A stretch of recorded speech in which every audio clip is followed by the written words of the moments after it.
Has God ever held your hand? I still remember the first time he held mine. On the day that my parents died, I felt this strong, sure hand slip into mine, and suddenly I didn't feel so solitary, so alone. I turned to look to see how God's hand could reach me all the way from heaven. But there was my Uncle Mordecai, assuring me that he would take care of me, that he would protect me. I remember the second time God held my hand. It was the day that the soldiers showed up in our village. And they said the king wanted a new queen, a young, beautiful virgin. Did they know? I am an orphan, a common girl, a Jew. Or did they just see my figure and face and invite me to the palace for the beauty pageant? I was so afraid when they shoved me in the wagon with the other girls. But then it was David's words that came to me like a hand extended through the inky blackness of night. The Lord will fulfill his purpose for me. Your steadfast love, O Lord, endures forever. Do not forsake the work of your hands. God held my hand. Another day, after a year of beauty treatments, when I walked that long corridor to the king's quarters, when my heart beat wild like horses galloping in my chest, he held my hand.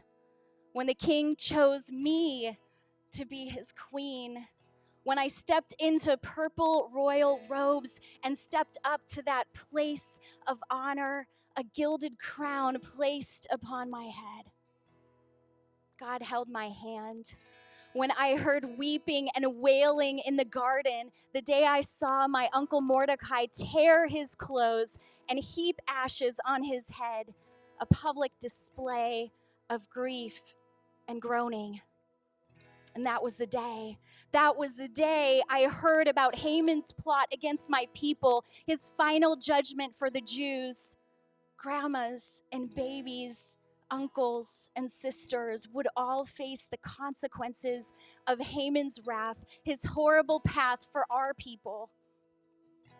I begged Uncle Mordecai to exchange his burlap robe for fresh clothes, to mask the grief, to give me time to intercede.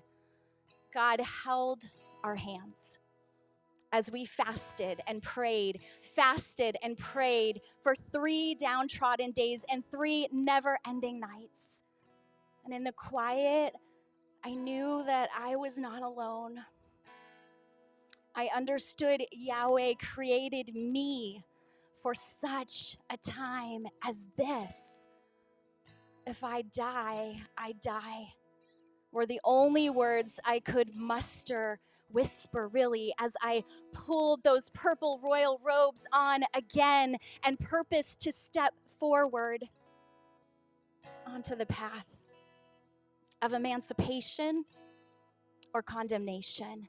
And with anticipation, I approached the king while Mordecai was mortified that I would face off with our adversary. And then the king extended the scepter, but all I saw was my king extending his hand of favor again. I was never struck down. I was never abandoned.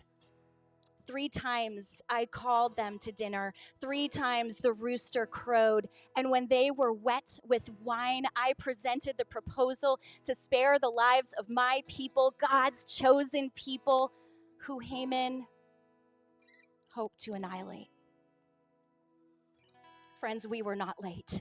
In fact, God was right on time. And he was holding my hand when Xerxes cried out, Who would do such a thing? Haman. Haman would meet his doom, his own gallows in the shadows of his pride party. It was the hidden hand of God that made sure his people were freed from oppression, emancipated from destruction, celebrated in the sunshine. The tables turned. The Jews, once dispersed, were now banded together, decisively defended their brothers together. And together we cast lots. And we came home with Purim, peace and prosperity, delivered on a platter by providence. Friend, I want to ask you this. Has God ever held your hand or your heart the way that he held mine the day his son went to the cross and woke up 3 days later on the other side of heaven's horizon? I saw him there. I saw him holding the hand of his father and my hand, the hand of Hadassah, an orphan girl turned queen, a daughter of the King of Kings.